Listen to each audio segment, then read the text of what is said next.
Hello, hello, hello, hello. Good afternoon, good evening, and perhaps good day to all of you who are joining us on this afternoon or this evening or this day. Let me get this quickly here off of there. There we go. All right. So, welcome to the Power Producers live stream. I am joined by two wonderful individuals. Lucy Lantis and Yolanda Fraction. And here shortly, they are going to introduce themselves. But thank you all for joining us on today. We are going beyond all of the buzzwords. There are so many buzzwords that are describing our workplace, such as job hugging, such as oh my gosh, what was the one that I just shared here just shortly? Quite cracking. Yes, quiet cracking, quiet quitting, all of these different things. I think Yolanda has a list of a few more. And Yeah. it's, I think we need to talk about it. I think we need to talk about it a little bit more. So, for those of you who do not know who I am, I'm Lepore Lindsay. I am a workshop facilitator and a keynote speaker. And I've been a military spouse for almost 17 years. And the reason why I share that part is because that is a primary reason why I'm so passionate about what I do, is because of the experiences that I have had as a military spouse and seeing that it has played a huge part in how I see the workplace.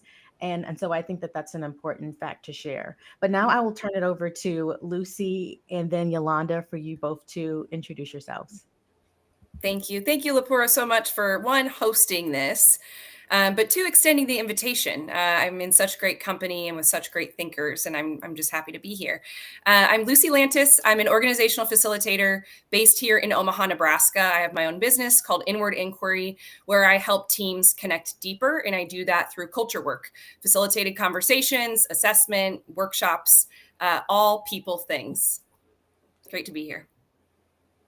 Love it, Wonderful. love it. Thank you so much for having me, Lepora. It's an absolute honor and a privilege to be here with you. Thanks for the invite. My name is Yolanda. I'm a senior organization development consultant at the Johns Hopkins University based in Baltimore, Maryland. So that's my day job. And at night, I tell people for fun, I'm going to school to get my IO, or Industrial Organizational Psychology doctorate. So that's Ooh. a kind of a day thing and then a night thing. And on the side, because I got to have another side thing, right? I am the host of Teamwork Sandbox, a learning community, putting together all of my favorite people, people from OD, organization development, learning and development, and now IO, industrial organizational psychology. So I'm all about bringing people together, helping leaders and teams to be their best. Oh my I'm gosh. going to go ahead and Love it. leave and let Yolanda take it from here. No, you both are so amazing. And that's why I was so honored to have both of you be joining me on today, because I feel like both of your perspectives are going to be so useful and so helpful to whether individuals are watching live or whether they catch this later. Like this is widespread what's going on in the workforce. And so we need many voices in order to share, whether the angles are different or whether they're the same. I think it's important for us to talk about. So we're going to go ahead and get into it. And I know that those who watch are typically pretty quiet, but feel free to comment your questions or comment your perspective as we go along. Like, that's completely acceptable. We're wanting to hear from you. But I will now pose this question to both of you, because this is what we're talking about when we're talking about the buzzwords. When you think about, quiet quitting, that phrase, or the phrase quiet cracking, or the phrase job hugging, what are these types of phrases telling us about the workplace? And whoever wants to take that, I'll let you take that first. Yolanda, by all means, lead us. My favorite one. I have many. So I'm in the DC metro area. For those who haven't been watching the news, there's a lot of changes going on. I won't get into the nitty gritty. We've all been seeing the changes. And so my friends who've been part of the federal government for a while have been kind of coming home with these sayings and these things that are happening, right? And I think in my community, right, family, friends, like close friends, we've been unpacking this, kind of being each other's coaches, right? And kind of unpacking what's going on, what things are feeling like. And then the landscape right now, it just feels like I'm always hearing from folk, we have to do more with less, right? Yeah. And so I think for me, top of mind was number one, coffee badging. I was like, when I heard that phrase, I was like, give me more. coffee. I don't know that one. Right. Yeah. So coffee badging is essentially when people come into the office with their badge or their key fob. They might swipe in the morning, grab a coffee, which is where the saying comes from. See people, show people some FaceTime, and then somewhere before the day ends, be like, I'm out. Oh, And it's like Oh, on the sneak wow. tip, right? So it's not sure. even Yeah. like announced, right? Yeah. This It's is showing obviously, face. what did you say, Lucy? It's showing face. Showing face. That's what it is. Wow. But it's this feeling of like, you're not doing anything for me, so I'm not going to do anything for you, right? It's this Right. kind of sentiment of, yeah, I mean, it seems like I'm not engaged at work, but it goes beyond. I feel like quiet cracking is like subtle in a way. It's like I'm still Right. showing up, I'm still doing the Yeah. work. Where coffee badging is just like I'm disengaged. Period. Yeah. Wow. Not even Right? trying at this point. Or maybe, I don't know. What do you think, Yeah. Lucy? Like, Yeah, and do I'm you feel like these curious. phrases are describing like what's going on? Yeah, I'm curious too to hear both of your takes on if you find these phrases helpful and informing, Mm. or if it's kind of like a overused, overly dramatic cliche Right. going Mm. on. I'll Yeah. give you my when Yeah. we pose this question, I'll give you my take. What kind of instantly went on in my mind? Yeah. I think people are crying to be known. Like, I think there's a call Right. for, I want to understand and know what's going on in my workplace, with my colleagues, with myself. And I think we as humans always jump to try to find that label, that category, something that we can, kind of cling to. Yeah. And I think in many ways, naming is extremely helpful, Right. and it helps us make sense of something and maybe even feel that relatability for someone else who feels it.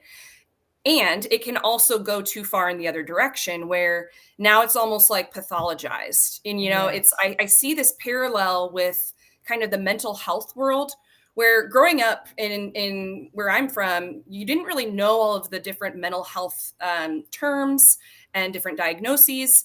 It was like depression and anxiety. And now, and even though they were there, in the DSM, but today it's like, there's all these different diagnoses, and I think it's people want to know, want to have language, and yet if you identify too deeply with something, anything, I think Right. it can go too far. And so that's where I wonder if we're teetering in this area of identifying or over identifying. Curious you two's thoughts on that. Yeah. No, I'm with you on that, Lucy. That was one of the things that I was thinking about because I think that it can be really easy just to put a label on things. Just this is what the label is. We're going to call it this. We're going to call it quiet quitting. We're going to call it quiet cracking. But these terms are so broad, right? They're Mhm. describing actions that have so many um different aspects of it. And so for us to simply say, someone is quiet cracking, quiet quitting, or job hugging, or even coffee Mhm. badging, it's Mhm. not fully describing the detail. It's not, Yeah. it's maybe just a Yeah. general symptom, but Yeah. it's just too complex. And then Yes. I feel like unless we can start off with that label, but Mhm. in each case, at each company, at each organization, there still has to be in-depth conversations of if there is quiet quitting going on at your company, what does quiet quitting look like? We have to define it, and we can't leave the definition up for interpretation. Like it has to be Yeah. redefined every single Mm, time. So that's my personal take on it. mm, And the biggest thing I think one thing that comes to mind is Gallup has been doing this annual survey for quite some time now, at least as long as I've been in human capital consulting and doing this type of work, and it seems like disengagement has just like it's kind of like resting right at that Right. 30%. I don't think I've ever seen it go like 40% or anything like that, right? Like, so I think that's something that comes to mind is that quiet quitting, quiet cracking, job hugging, coffee batching, that all kind of is around disengagement, right? Right. And low morale. So we got to ask those questions. Why are we not seeing people want to come into the office? So, like you said before, Lapora, it's a symptom, right? It's a Right. right. symptom of a bigger, deeper problem. Absolutely. Mm, So we have this question here from Annette, and it says, The goal is, how does leadership identify these issues as well as address them in the workplace? So, as we're talking about, Lucy, you mentioned the labels, but the definition, and Yolanda, you hit on that as well. So when we're talking about the role that leadership plays, what role do they play? And even maybe even what steps should they take in order to help teams and to the company or the organization as a whole to identify these issues and address them in the workplace? Great question, Annette. Mm-hmm. Happy to begin and then Oh, take it yes. from there, Yolanda. Yes. To me, this is culture work. This is really an organization, especially leadership, buying into trying to understand the experience of the people doing the work. And you have to be willing to listen, to take to take the resources needed to get into the weeds with it, even if it's not pretty, even if it's not what Right. they want to hear. You have to start with getting really clear and being in reality about what people's experience is before you can even talk about solutions. And honestly, I think the solutions have to also come from within. I think the people have to assemble and go through that data and figure out what, for every single issue or theme, what is a behavior change, a policy change, something that is tangible and practical. And I think that's a really great first step to slowly chip away at culture. Yeah, Yeah. absolutely. I think the other thing that comes to mind is, as you were talking, I was kind of thinking about the PSYOP conference I attended earlier this year, Society for Industrial Organizational Psychology. And someone said something. I love going to conferences because someone said something that turned on a lot of light bulbs. Because I think leadership is so often used to just send out a survey, right? So in Yeah. the government, we have the feds, right? Mhm. And so, whether you're in corporate or a mission-driven organization, people love to send out surveys to teams, right? And I won't name, but there's lots of vendors that do Mhm. surveys. I think one thing I have been finding myself thinking about the more I go deeper into my research is that surveys are only as good as the psychological safety and psychological agency in that Mhm. organization. Because what'll happen is it's a catch 22. People will not trust HR or trust the Sure. organization. And so they think that the survey is not truly anonymous. Or I hear the other one sometimes over the years, I don't believe anything's going to happen if I Yeah. continue to do these surveys. Nothing's going to change, right? Yeah. So I Mhm. think it goes back to the question that came in, which is, what can leadership do? Leadership can create environments that make it safe to ask those really hard questions, right? So helping Mhm. people to understand, we're collecting data. That's part of our process, right? We're Right. collecting the data. We want to hear from you. We're doing listening sessions or focus Mhm. groups, right? Listening calls, right? Giving them opportunities and then showing them, this is how we'll use your data. Because there's Mhm. nothing worse than a bunch of data sitting on spreadsheets or in files And going Yeah. nowhere. and Yeah. going nowhere. Mhm. So that's a good point. And it brings up so I've had a lot of different jobs. Just That's just the military life for you. And I remember one job in particular where there was a little bit of tension that was happening in the different positions, and the department head stands up and she's like, "Okay, so what are we going to do about this?" And she's asking all of us as a team, and there were maybe 50 plus of us, and she was really concerned about what solutions that we had available, because we were the ones that were in the Mhm. trenches, is probably not the best word, but we were the ones doing the Yeah. ground, the root ground work, Yeah. right?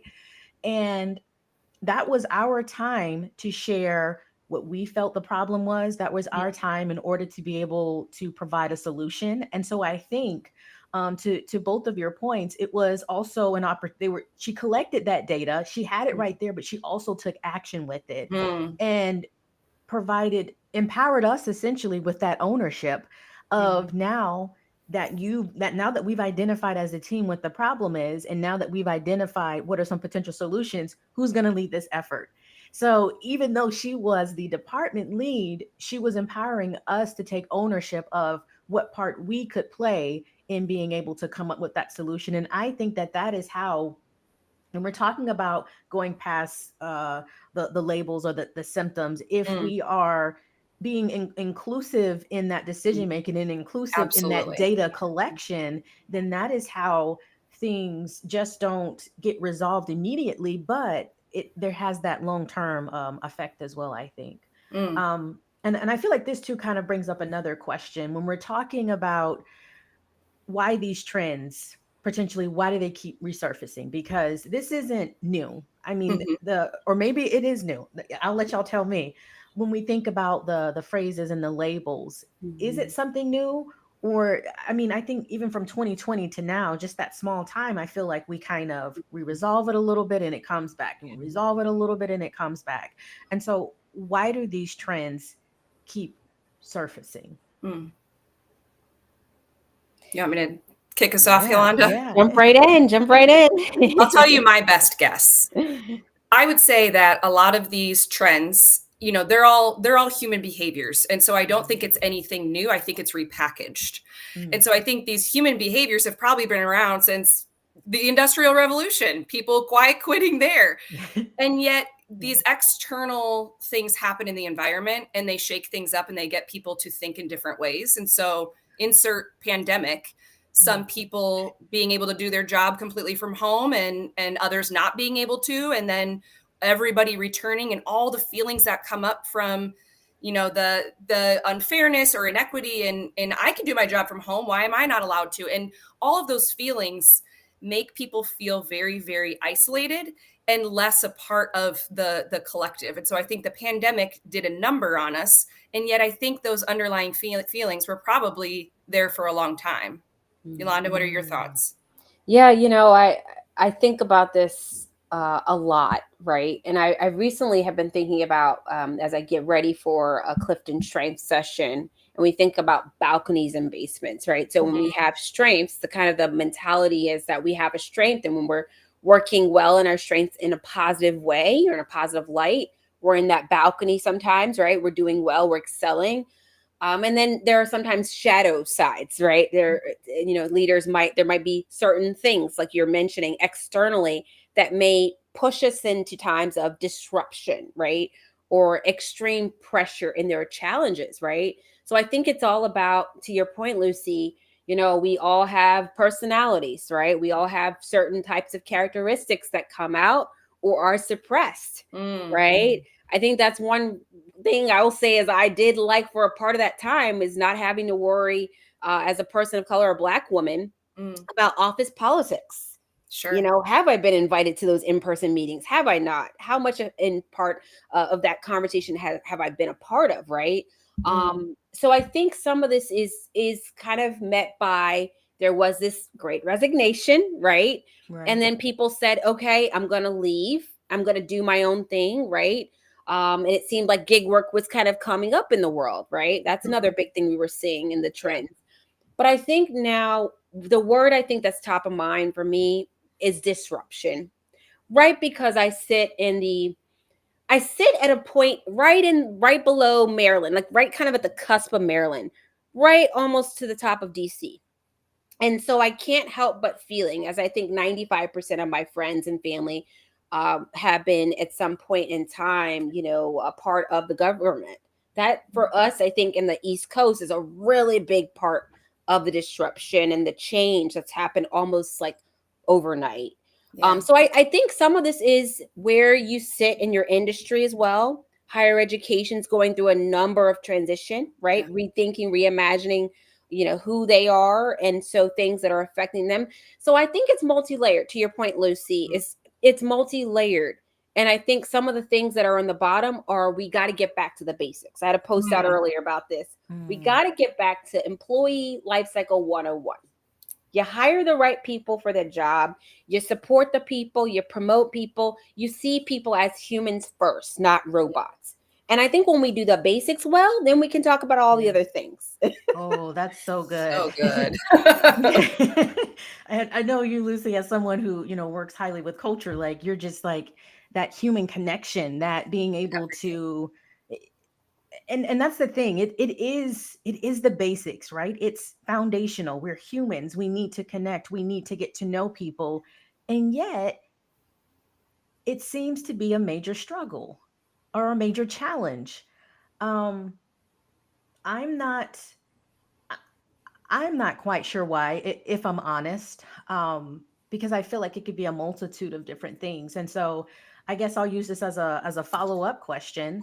Um, what are some ways, whether it is someone who is in a leadership role or perhaps someone who is, regardless of where they are, honestly, in the organization, what are some ways that professionals can take ownership of how to change or how to progress the organization forward so that we can stop going through this continuous cycle of similar situations, new names, new labels, but similar situations? Or is it even possible?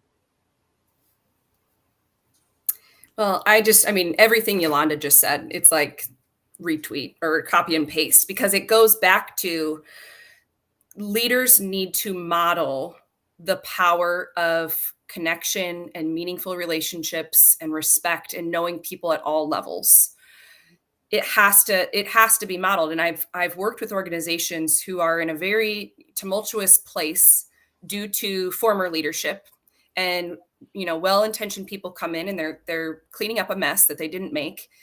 And the difference and the thing that allows folks to get over this distrust from past leadership is the leader's ability to connect and build relationships with the people. And I recently worked with an organization who was new, and I was so impressed that she, within her first month, made it her commitment to have a one-on-one with every single person in that organization, no matter Oh, the wow. the job.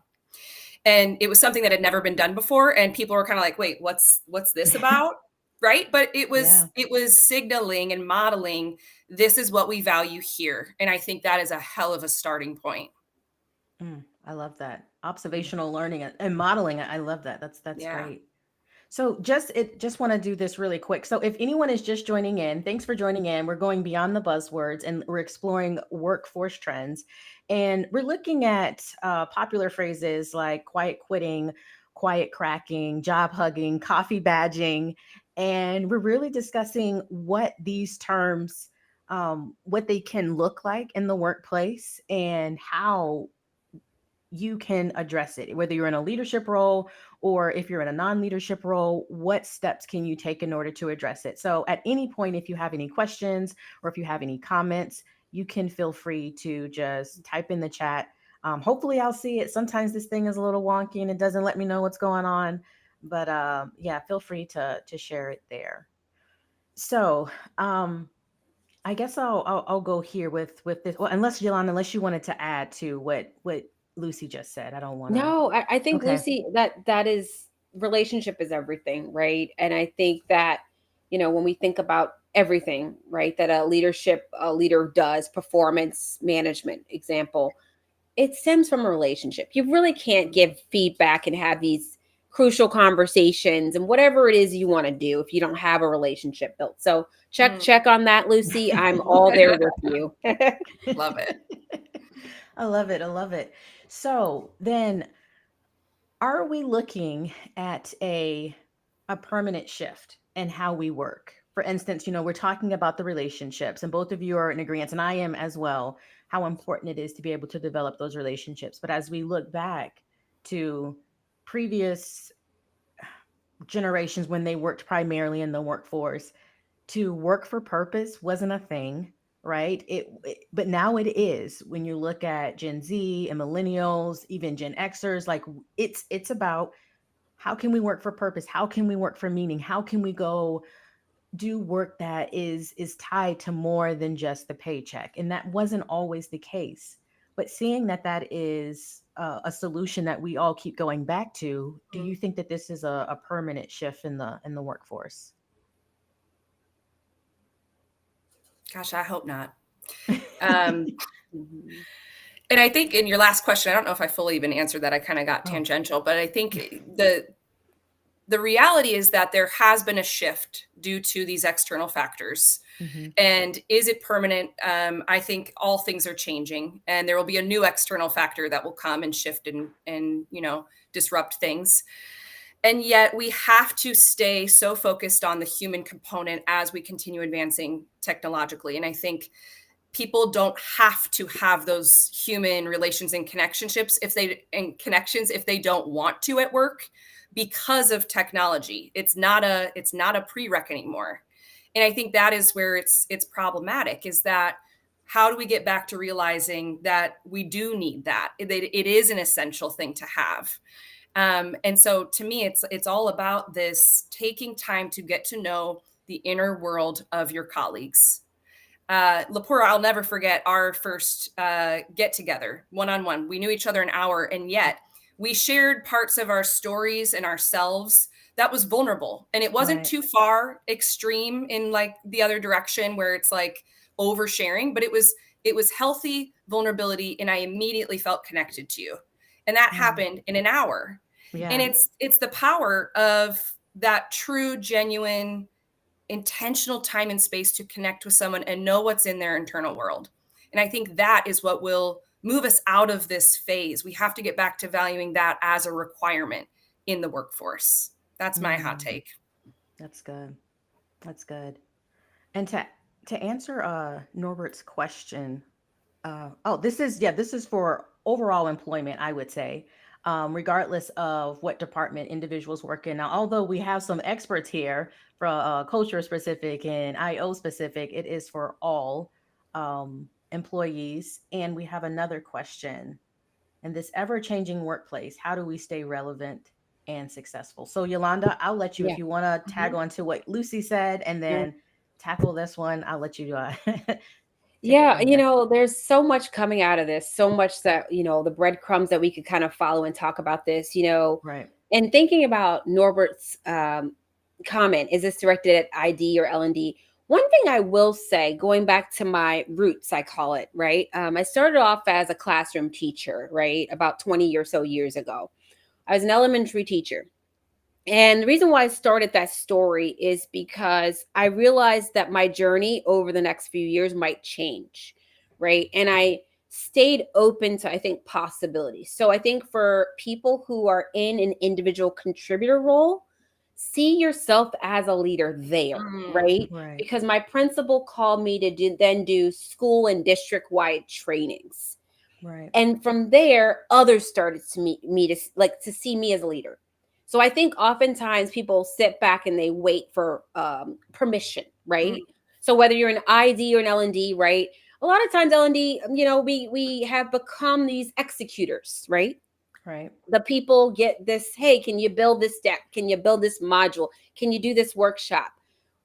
Every person from wherever they sent, ID or L&D, see it through the lens of, like you said earlier, Lucy, this is culture work, mhm, right? This is culture work. mhm, Everything you do. I mm. bumped into a janitor the other day at Hopkins, and I was on the way to facilitate a retreat. And she just looked so jolly and so happy. Just, how are you doing Oh. today? I love it. And I said, can I ask you a question? Because I do a lot of work studying, behavior, studying workplace culture. And I said, why are you just seem different. You just seem like you love your job. She said, well, can you believe that they pay me to do something I do every day at home? But I loved it because Love her it. That's wonderful. mindset. Mm, Yes. So that's what I want to leave with people, is mm, that, Yeah. going into Annette's question, we stay relevant by following our passions and our purpose. mm. Our passions, our purpose, and our values. Arena wrote an HBR article about this, I think, last week. And I highly recommend just following that. When you find that, you'll find the joy. You won't be checked out. And even when everything around you looks chaotic, you'll stay engaged. Mm. Yeah. Oh, that's good. I love that story so much that you shared about Mhm. the janitor. That is my sweet spot. Like I'm like, "Oh my gosh." And I say that because, going back to Annette's question as well, is staying relevant and successful. It goes to the culture, it goes to building that human connection, to understanding that even though the jobs that we have come with job descriptions, it comes with a label or title that it's required for certain circumstances. It definitely does not limit our ability to connect with individuals and to go above and beyond. And going above and beyond doesn't necessarily have to be tied to work projects. It could simply be tied to how do we communicate, how do we Yes. relate, how do we empathize, how do we show vulnerability. Like there are so many different aspects of connecting with people, and that is understanding that in providing that, I think, is another way in order to your point, Yolanda, to staying relevant and successful as Mm. well. Yeah, that's good. Lucy, did you want to Mhm. answer this one as well? If not, it's okay. Yeah, I think she's covered it. Okay, perfect, Thank you. perfect. All right, y'all. Y'all, this is so good. I am really enjoying this conversation. I have to say, like, I am learning so much from both of you, and I truly believe that those who are tuning in now or whether they watch the replay, that they're gaining a lot as well. Lucy, I think you kind of touched on this a little bit when we were talking about balancing AI and technology Mm. adoption and things like that, and the need for real human connection at work. But I do want to devote just a little bit of time to that here as well, because especially when the quiet cracking article that I Mm. came across, one of the things that it was highlighting was the fact of, because we are using so much AI, because we're using so much technology, that there is not a lot of reason to reach out, to get to know people, to develop relationships. And so really understanding, how are we able to still get our jobs done if we're using technology and AI, but also maintaining that human aspect as well. I would like to explore that a little bit more with either one of you. I'll share a brief example just because this was something top of mind with an organization I was working with. Folks feeling so kind of isolated. They come into their office, many shut their door, and they're on their computers all day. And we were just brainstorming what are things that we could do that would shake that up or create more human interaction while everyone's on their computers. And so they decided every Friday, it's in the big conference room. Everyone brings their laptops in, and it's like a big work session in the conference room together. So even if we're working on our own stuff, we'll get more of that kind of water cooler, face to face interaction. It's not a massive thing, but it's a really intentional gesture and way of saying, this matters. Being around people in real life, not just sending them a Slack message when they're literally two doors down. We're going to get face to face. This is what we value. Something as small as that once a week, it really goes a long way. And that's just the beginning, and things kind of build from there. I like Yeah. that. That intentionality is what I'm gaining Mm-hmm. from that. Yeah, that's good. Yes. That's really good. Yeah. The other thing is, I actually, it's kind of, I want to chuckle kind of because I did get that Friday midday Teams ping, and someone said, "Are you still in the office?" And I was like, "My door is wide open." Yeah. But I think it's almost, I've been talking to some close friends about this, is that I think post pandemic, a lot of our it's I think people haven't realized how much it shaped behavior, like social behavior, right? Absolutely. Right. Because even outside of the workplace, we are different people, some of us, right? And Right. I think that depending on your orientation, whether you consider yourself somebody who's an extrovert or an introvert, where you get that energy from. For me, I have found solace in a little bit of kind of being like, okay, let me have heads down time a little more. Whereas Mhm. before, I was working a WeWork. There was Mm. no like ever like doors or anything, like everything was open. So I think we have to lean into this place of feeling uncomfortable, right? I think that's for leaders, senior leaders. Like you said, I love that idea, Lucy, of having a space, right? For Mhm. people. I would even add, if you don't have that psychological safety, make it an option, Mhm. right? Say if Mhm. you have a building, hey, this part of the building is a co-working Yep. room, or whatever the case may be. Um, I wanted to put that piece in Yeah. because every now and then, if you put people into a room where there's not that safety already, then people feel like it's forced team Absolutely. development. So I love that idea. I would say giving, depending on the environment, I'm sure you were working at a 5-star company or corporation, has Mhm. no issues with that at all. But that's the biggest thing, I think, is just making it to be where people have some options. And if you do have a mandatory day in the office, one of those days, making it, like you said before, there's a reason for folk to come Yeah. in, right? They're Yeah. not just sitting on Teams or Zoom. Oh yeah, that's Absolutely. good. And I'll just one quick add is you can't mandate connection, right? Like that Yes. That's that it. doesn't Yes. work. Nope. And so some will hear that there's a co-working option day and be elated, and some are going to be like, hell no. You know what I mean? And Yeah. that's okay, but it's creating those options and creating the environment where this is what we value, and this is one way that it can look. What's another? And it's kind of like throwing the ball back to people who aren't interested in that way. What else can you come up with? And so it's just kind of that diversity of thought and ideas of how do we create connection in a way that feels meaningful and authentic to everyone. Oh, that's good. That's so good. So then both of you may have already covered this a little bit, but if you had to leave listeners, watchers with one action, whether it's big or small, that they can use as we're looking at buzzwords, as we're looking at trying to move the workforce forward out of this current trend that we're in order to improve workplace culture, what would that be? What would that one action be? I'll make it really simple.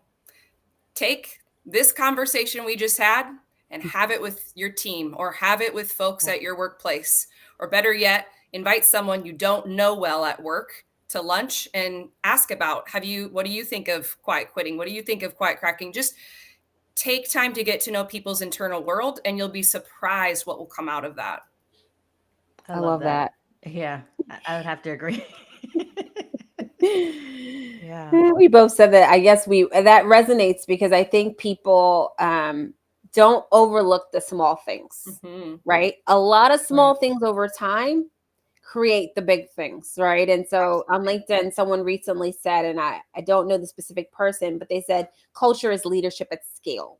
So that's what I love to lead with folk, is that when I saw that, my heart beat a little stronger, because I said, if every leader, to your point earlier, Lucia, modeling, if every leader was the person I wanted to follow and they gave me a compelling reason, then wow. Yeah. Right? Wow. Then wow, we would have transformed workplaces. So I would say, like you said, I second that with Lucy. Go back and just say, hey, let's even just watch a video. Let's watch this back and let's talk about it as a team. What resonated with you? What are your questions? What are you curious about? And just open up the floor. No, that's good. And if I had to add anything, because I feel like both of you have already covered it, is just being open to it. Because as we're talking about, asking those questions and having those conversations, then being open to the responses that you receive.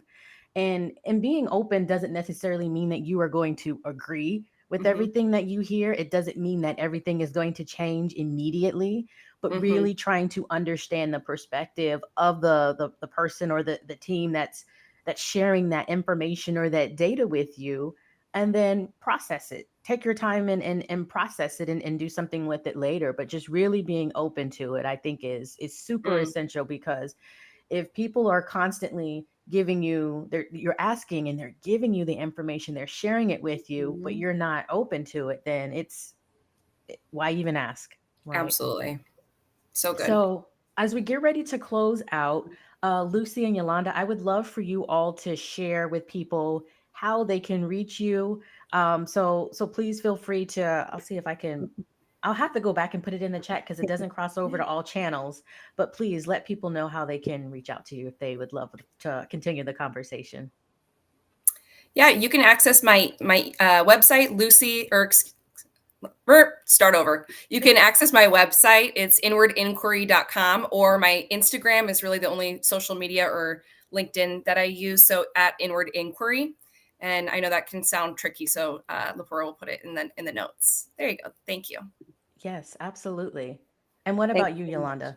Yeah, thanks so much for this opportunity again, Lepora. It's been a pleasure. www.yolanda, YOLANDA, fraction, just like the math, 1/2 3/4, .com. So yolandafraction.com, or just find me on LinkedIn, put Yolanda Fraction into the box. Message me. I'm a people person. I would love to chat with anyone who wants to have just a conversation, just a call to chat about any of this culture work. So happy to have a chat or a call. Love it. Love it. Thank you both so much. Lucy, thank you so much. Yolanda, I appreciate your time. I appreciate your insights. All right, y'all. So that is it for today. Be sure to watch the replay. Be sure to reach out with additional questions or comments. And we'll just, that's it. This was so fun. Oh, Thank you so much. Thank you. All right.